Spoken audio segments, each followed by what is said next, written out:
number. They trembled at our firepower. Then, they ran into the Honey Badger division.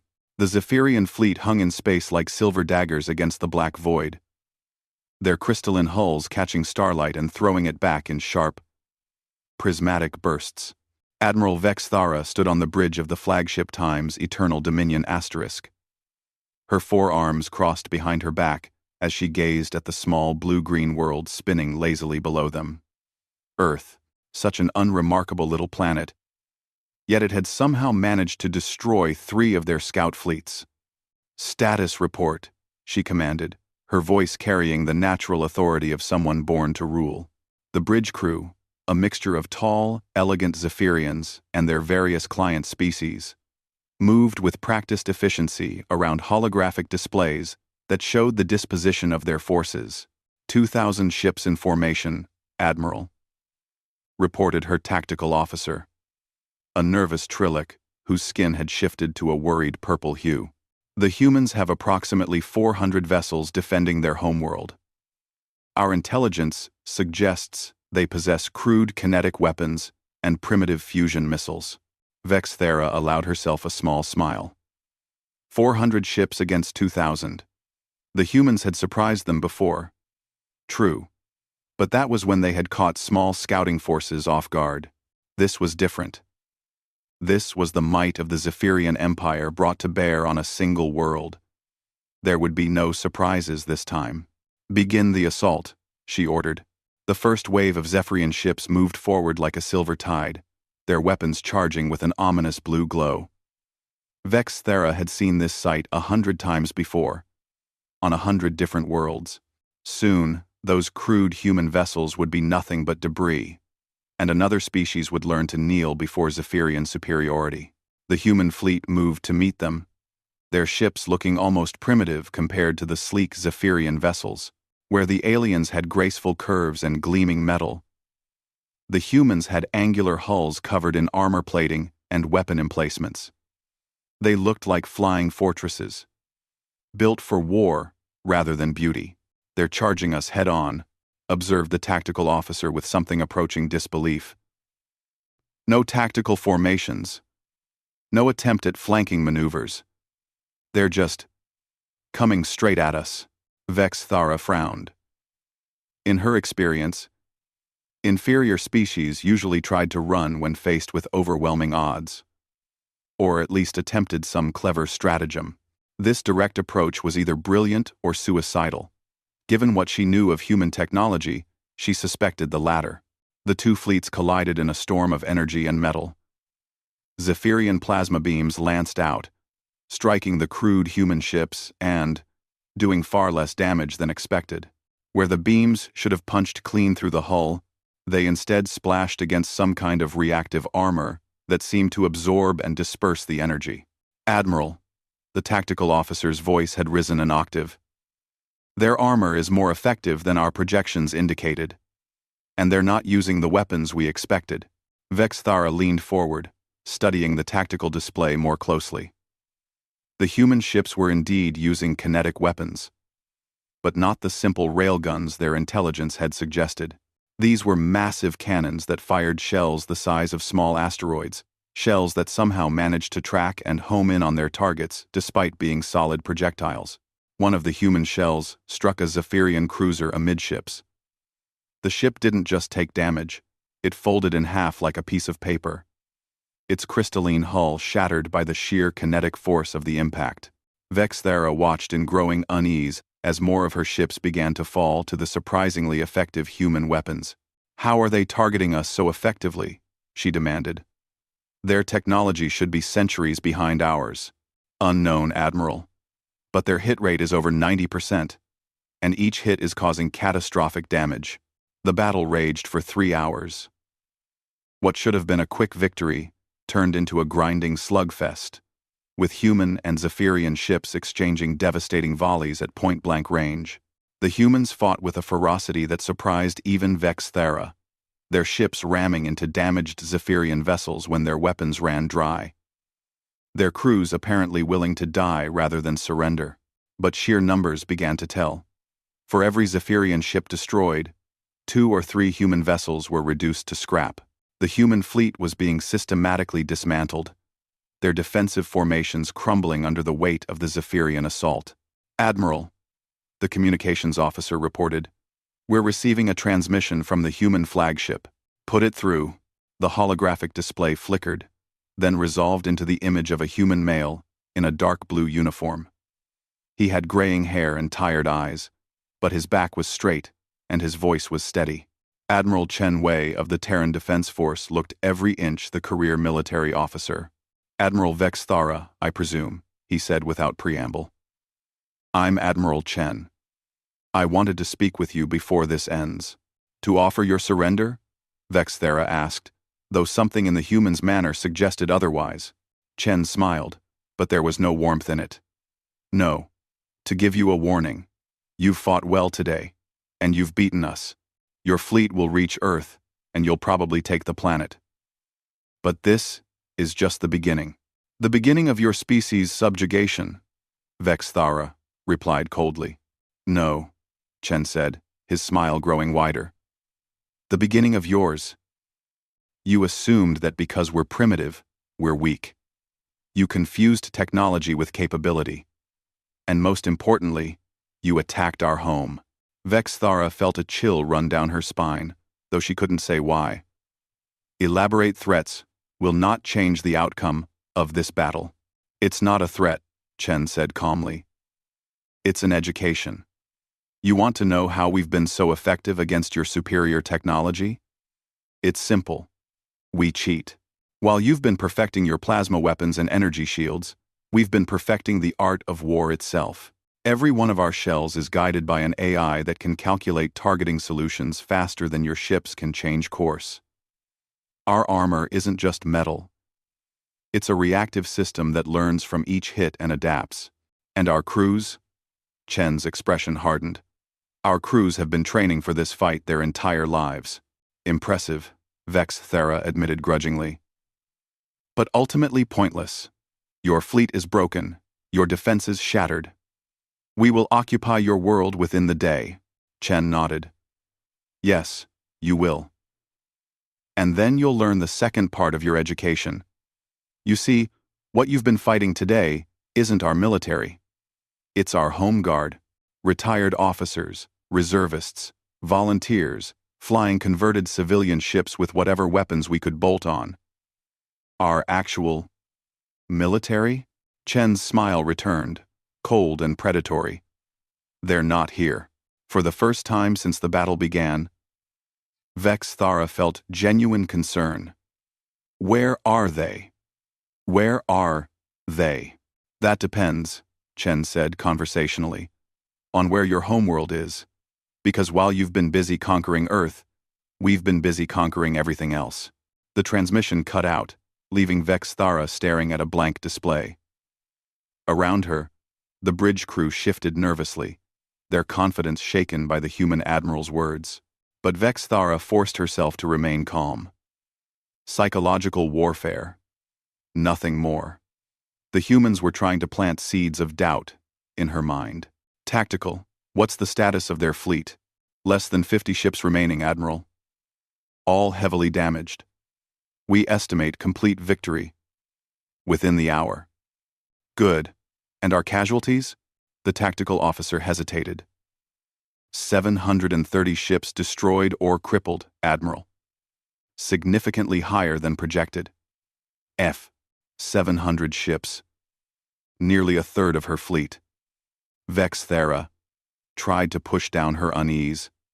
Yes, the losses were higher than expected, but they had still won.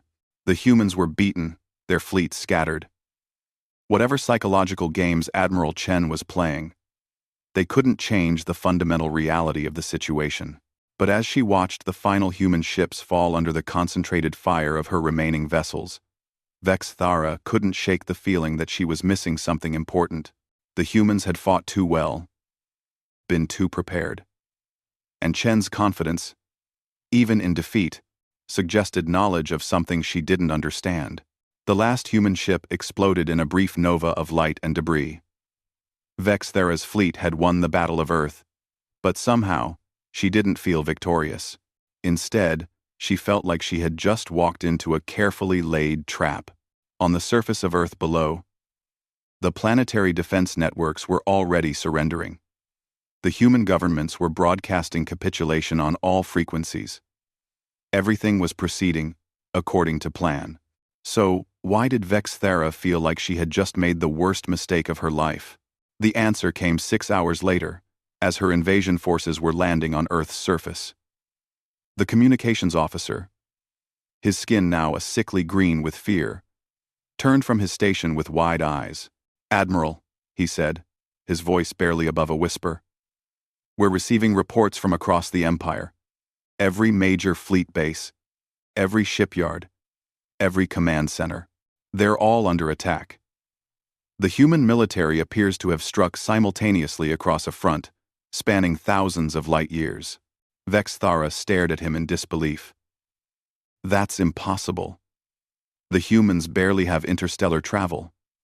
They can't project force on that scale." "The reports are confirmed, Admiral.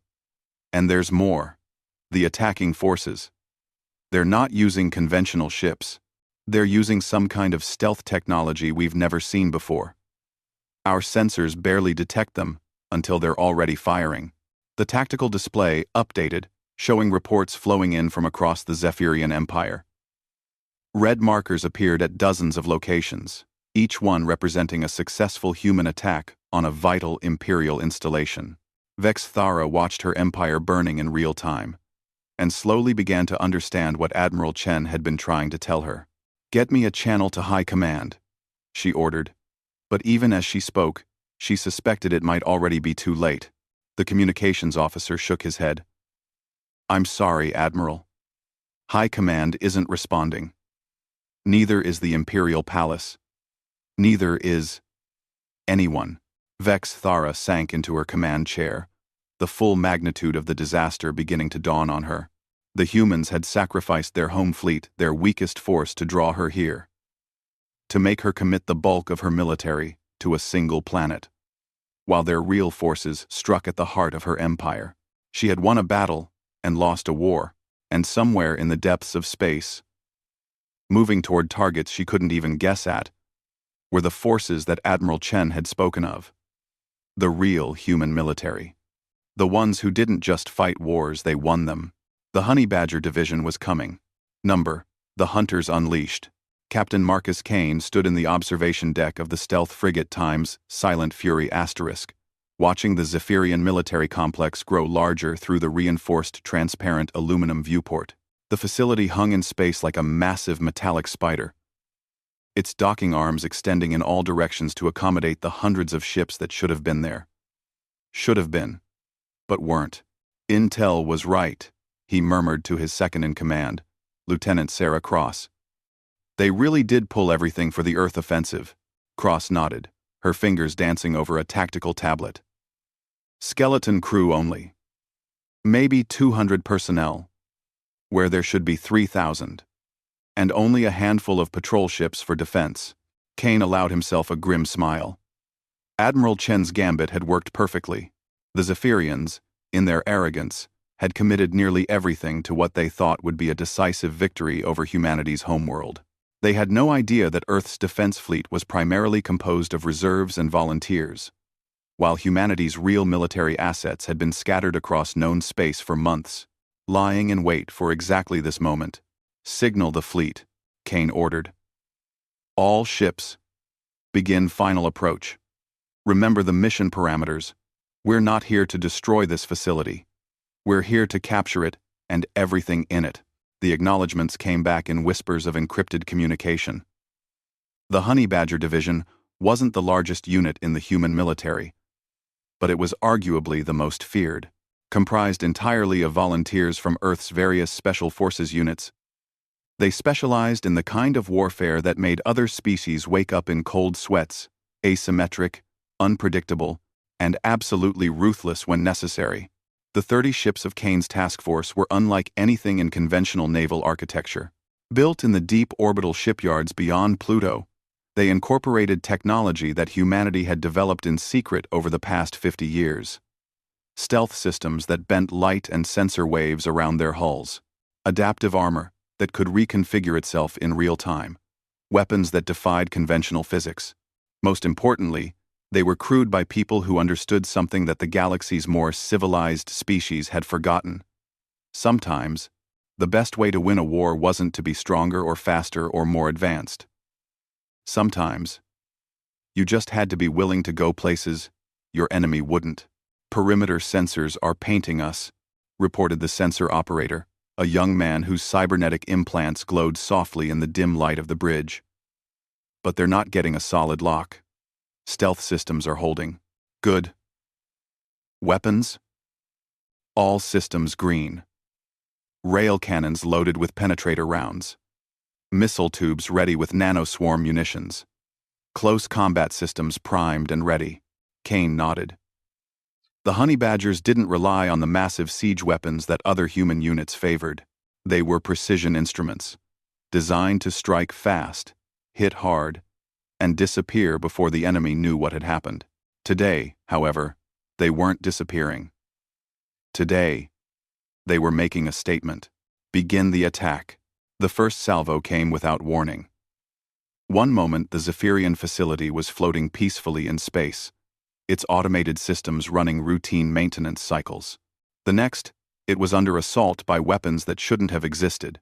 The rail cannon rounds were smaller than traditional naval munitions, but they moved at a significant fraction of light speed and carried exotic matter warheads that could phase-shift matter at the molecular level. They punched through the station's shields as if they weren't there, then through the armor, then exploded inside the structure itself, creating localized gravity wells that tore apart everything within a 50-meter radius. The missile swarms followed seconds later. Each missile was the size of a coffee cup and contained several million microscopic robots, programmed with a simple directive: find something important and break it. They swarmed over the station like angry insects, seeking out power conduits, computer systems, and life support infrastructure. Within minutes, the mighty Zephyrian military complex was a crippled hulk, its lights flickering as primary power failed and emergency systems struggled to compensate. But the station wasn't destroyed, it was subdued. There was a difference, and that difference was important. "Docking umbilicals are in position," reported the helm officer. "Boarding teams are standing by." Kane strapped on his combat armor, a sleek black ensemble that made him look more like a shadow than a man. "Signal the fleet. Begin boarding operations. I want this facility secured within the hour." The boarding pods launched from the human ships like seeds from a scattered dandelion, their adaptive hulls matching the station's hull composition to avoid triggering proximity sensors. Inside each pod, a team of honey badger operatives prepared for what they did best: close quarters combat against a numerically superior but technologically inferior enemy. Kane's pod attached itself to the station with barely a whisper, its molecular bonding system creating an airtight seal. The cutting laser made quick work of the hull, and Kane dropped through the breach into a corridor filled with emergency lighting and the acrid smell of burned electronics. The first Zephyrian he encountered was a maintenance worker, a tall, graceful being with 4 arms and skin that shimmered like oil on water. The alien's large eyes went wide with terror as Kane appeared out of nowhere, moving with the fluid grace of someone who had trained in zero gravity since childhood. "Surrender," Kane said in passable Zephyrian, his voice electronically modulated to sound like it was coming from everywhere at once. "You will not be harmed if you comply." The worker dropped his tools and raised all 4 hands. Kane zip-tied the alien's wrists together and moved on, his armor's systems automatically mapping the station's layout and marking the positions of other team members. The honey badgers moved through the facility like ghosts, appearing suddenly to capture isolated personnel, then vanishing back into the shadows. Resistance, when it came, was sporadic and unorganized. The Zephyrians had never faced an enemy that could appear anywhere, at any time, without warning. Their security protocols were designed for conventional boarding actions, not for adversaries who could phase through solid matter, or who carried weapons that fired rounds guided by onboard AI systems. Kane reached the station's command center to find it already secured by another team. The Zephyrian commander, a dignified female with elaborate ceremonial scarring on her face, sat in restraints while human technicians worked to crack the station's computer systems. "Status report," Kane requested. Sergeant First Class Rodriguez looked up from a computer terminal, his fingers still dancing over alien interfaces. "Station is secure, sir. We've got about 200 prisoners, all cooperative. And sir," Rodriguez grinned, "we hit the jackpot. This isn't just a military base. It's a research facility." Kane raised an eyebrow. "What kind of research?" "The kind that's going to make the next phase of operations a lot easier. They've been working on some kind of gravitic weapon system. Planet crackers. From the look of it, plus there's intelligence data on every major Zephyrian installation in this sector." The Zephyrian commander spoke for the first time, her voice carrying the musical quality typical of her species. "You cannot comprehend what you are interfering with, human. The Empire spans 1,000 worlds. Your small fleet cannot." Kane held up a hand, silencing her with a gesture. "Ma'am, with respect, you're thinking about this all wrong. See, you're assuming this is a battle between your fleet and our fleet. But that's not what this is." He activated his suit's holographic display, showing the tactical situation across the local sector. Red markers indicated simultaneous attacks on dozens of Zephyrian installations. "This is an extermination operation." The alien's face went pale, her natural iridescence dimming with shock. "Extermination? But your species follows rules of war, protocols of engagement. Your admiral spoke of honor." "Admiral Chen is an honorable man," Kane agreed. "But honor only applies when you're fighting an honorable enemy. You attacked our homeworld, ma'am. You targeted civilians. You broke the rules first." His voice hardened. "Now, you get to learn what happens when humans stop playing by rules altogether." As if summoned by his words, reports began flooding in over the tactical network. Installation after installation was falling to human forces, their defenses overwhelmed by adversaries who fought like nothing the galaxy had ever seen. The honey badgers weren't the only human unit involved in the operation. They were just the tip of the spear. Behind them came the Berserker Corps, human soldiers who had undergone genetic modification to enhance their combat effectiveness. Behind them came the Wraith Fleet, ships that existed only as quantum possibilities until the moment they fired their weapons. And behind them all came something even more terrifying: human creativity unleashed and pointed at an enemy. "Sir," Rodriguez called out, "we're getting a priority transmission from Earth." Kane accepted the transmission, Admiral Chen's tired face appearing in his display. The man looked older than he had just hours before, worn down by the weight of command and the knowledge of what was coming. "Captain Kane, I trust your mission is proceeding satisfactorily?" "Yes, sir. The facility is secure, and we've acquired significant intelligence assets. Sergeant Rodriguez believes we've found their research into gravitic weapons." Chen nodded grimly. "Good. We're going to need every advantage we can get. The Zephyrians have more ships than we initially estimated, and their client species are beginning to mobilize. This is going to be a longer campaign than we hoped." "Understood, sir. What are your orders?" "Hold the facility and prepare it for Phase 2 operations. We're going to turn their own research against them." "And, Captain?" Chen's expression softened slightly. "Try to keep the prisoner count high. When this is over, we're going to need people to rebuild whatever's left of their civilization." Kane nodded. The honey badgers were soldiers, not genocidal maniacs. They fought hard, and they fought dirty. But they were still human. That meant something, even in the depths of space against an alien enemy. The transmission ended, leaving Kane alone with his thoughts and the weight of what was coming. Phase 2 would be even more devastating than Phase 1. The humans had spent decades preparing for this moment, developing weapons and tactics that would have made their own ancestors weep with horror. But they had been pushed into this corner by an enemy that saw them as nothing more than primitive animals to be caged or killed. Now the galaxy was about to learn that sometimes, when you back an animal into a corner, it doesn't curl up and die. Sometimes, it shows you exactly why it survived everything evolution could throw at it. The honey badger division had just begun to show the universe what human ingenuity could accomplish when it was properly motivated.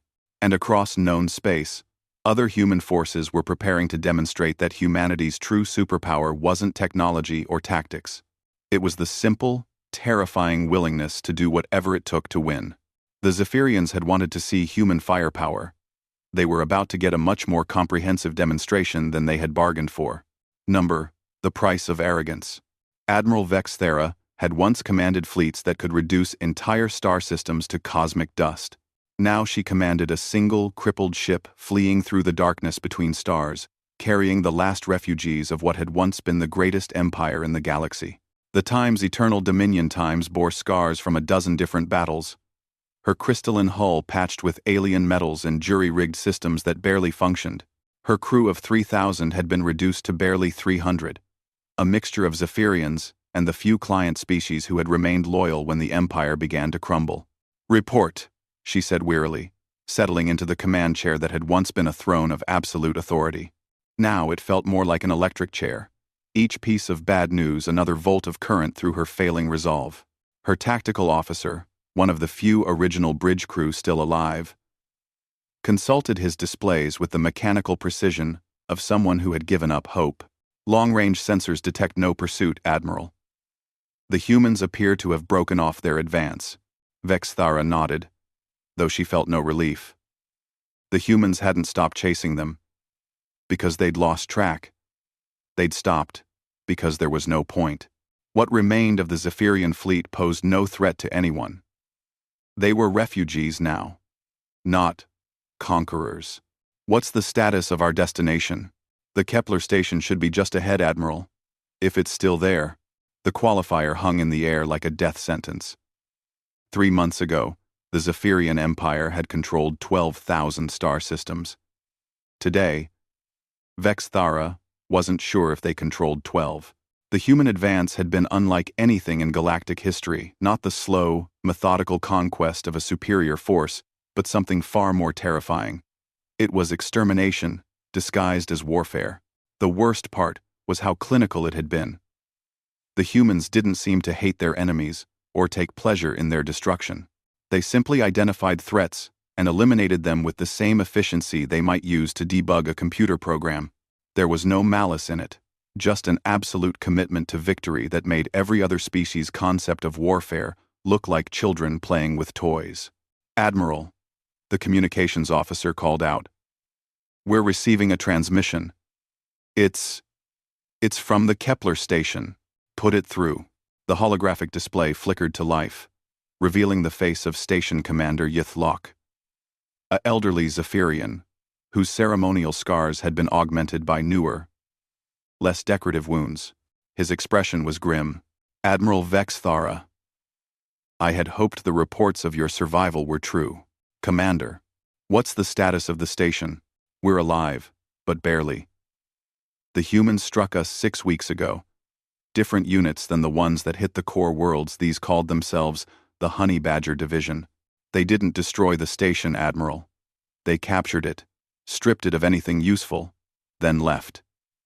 But before they departed, their commander gave us a message." Vex Thara felt her blood turn cold. "What message?" "He said to tell any Zephyrian forces that arrived here that the war is over. Complete surrender is the only option that doesn't end with the extinction of our species." "And Admiral?" And Admiral?" Yithlok's voice dropped to a whisper. I think they meant it. The transmission ended, leaving Vex Thara staring at a blank display. Around her, the bridge crew worked in silence, each lost in their own thoughts about the magnitude of their defeat. They had been the masters of the galaxy for 10,000 years, and it had taken the humans less than 6 months to reduce them to scattered refugees begging for mercy. "Set course for the Kepler station," she ordered. There was nowhere else to go. The Time's Eternal Dominion Times limped through the final approach to what had once been one of their most important military installations. The station hung in space like a broken toy, its weapon emplacements silent and its docking bays empty except for a handful of civilian transports that had somehow escaped the general destruction. As they docked, Vex Thara could see the evidence of human occupation everywhere. The elegant Zephyrian architecture had been modified with human efficiency, blast doors added here, defensive positions constructed there, power conduits rerouted for optimal performance rather than aesthetic appeal. The humans had occupied the station for only a few weeks, but they had remade it entirely in that time. Commander Yithlok met her at the airlock, his once proud bearing reduced to the shuffle of a broken old man. "Admiral, welcome to what remains of our glorious empire." "How many?" she asked simply. "Ships? Perhaps 50 scattered across 3 sectors. Personnel?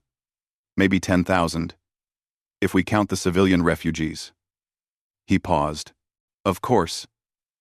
That's assuming the humans don't change their minds about letting us live." Vex Thara followed him through corridors that had once bustled with activity, but now echoed with the footsteps of the few survivors. The command center, when they reached it, was occupied by perhaps a dozen technicians monitoring communications from across what had once been their territory. "Show me," she said. The tactical display came online, showing the current state of Zephyrian space. Where once there had been thousands of green markers indicating Imperial assets, now there were only scattered red dots, marking refugee groups, and a few orange markers for installations under human occupation. The transformation was so complete, it looked like someone had taken an eraser to their civilization. "How did they do it?" Vex Thara asked, her voice barely above a whisper. 6 months. 6 months to destroy an empire that had stood for 10 millennia. Yithlok activated another display, this one showing recorded footage from various battles. "They cheated, Admiral. Every assumption we made about warfare, they violated. Look at this." The first recording showed the Battle of Thymus Prime, where a Zephyrian fleet of 300 ships had been defeated by 50 human vessels that seemed to phase in and out of reality, appearing just long enough to fire devastating volleys before vanishing again. The Zephyrian formation had been torn apart piecemeal, their commanders unable to target enemies that existed only intermittently. "Quantum fluctuation weapons," Yithlok explained. "They somehow learned to weaponize uncertainty itself. Their ships exist in multiple quantum states simultaneously until the moment they attack." The next recording was even worse. It showed the siege of the Arcturus shipyards, where the humans had deployed weapons that turned the station's own construction materials against it. Metal became fluid, crystal structures shattered like glass, and the mighty orbital platforms had simply collapsed under their own weight as their molecular bonds were disrupted. "Nano-disassemblers," Yithlok continued. "They released clouds of microscopic machines programmed to take apart anything they touched at the atomic level. The entire shipyard was reduced to component atoms in less than an hour. But it was the final recording that broke Vex Thara's spirit entirely. It showed the last stand of the Imperial Palace Guard, proud warriors in ceremonial armor, fighting desperately against human soldiers who moved like shadows and struck like lightning. The humans had taken the palace not through overwhelming force, but through perfect coordination and tactics that seemed to anticipate every defensive move. "The Honey Badger Division," she whispered, "among others. Admiral, the humans didn't just outfight us. They outthought us. Every battle plan we developed, they had already considered and countered. Every weapon we deployed, they had a defense against. It was as if they had been studying us for decades, learning our every weakness while we remained ignorant of their capabilities." The truth was even worse than that, Vex Thara realized. The humans hadn't just been studying them, they had been preparing for this war since first contact. Every diplomatic exchange, every trade negotiation, every cultural interaction had been an intelligence-gathering operation. The humans had smiled and pretended to be the primitive species everyone thought they were, while secretly cataloging every strength and weakness of their potential enemies. "Admiral," one of the technicians called out, "we're receiving a transmission on the emergency frequency." "From whom?" "Unknown origin, but the encryption is human." They're requesting to speak with the highest-ranking Zephyrian official in this sector. Vex Thera straightened her shoulders. If this was to be her final act as an Imperial Admiral, she would face it with dignity. Put it through. The display resolved into the image of a human male in a simple gray uniform. He was younger than Admiral Chen, with dark hair, and the kind of calm expression that suggested absolute confidence in his position. The nameplate on his uniform read, Kane M. Admiral Vex Thera, I presume. I'm Captain Marcus Kane, Honey Badger Division. We've been looking forward to speaking with you. Have you come to demand our surrender, Captain? Kane smiled, but there was no cruelty in it. Actually, no. We've come to offer you a job. The response was so unexpected that Vex Thera blinked in confusion. I beg your pardon? You see, Admiral, destroying your empire was the easy part. Now we have to figure out what to do with 12,000 star systems full of refugees, abandoned infrastructure, and species that have been client states for so long they don't remember how to govern themselves. That's a management problem, and it turns out humans are much better at breaking things than we are at fixing them. Kane leaned back in his chair, his posture relaxed, but his eyes alert. We need administrators who understand galactic politics. We need leaders who can help rebuild what we tore down. We need people who know how to make an interstellar civilization actually work. In short, Admiral, we need you. You want me to collaborate with the people who destroyed everything I swore to protect? I want you to help us rebuild it better. Look, Admiral, your empire was impressive, but it was also brutal. You conquered species and kept them subjugated through force. You extracted resources from worlds without regard for the local populations. That's not going to happen again. And you think you can do better? I think we can do different. The human approach to governance is less centralized. We prefer cooperation to conquest.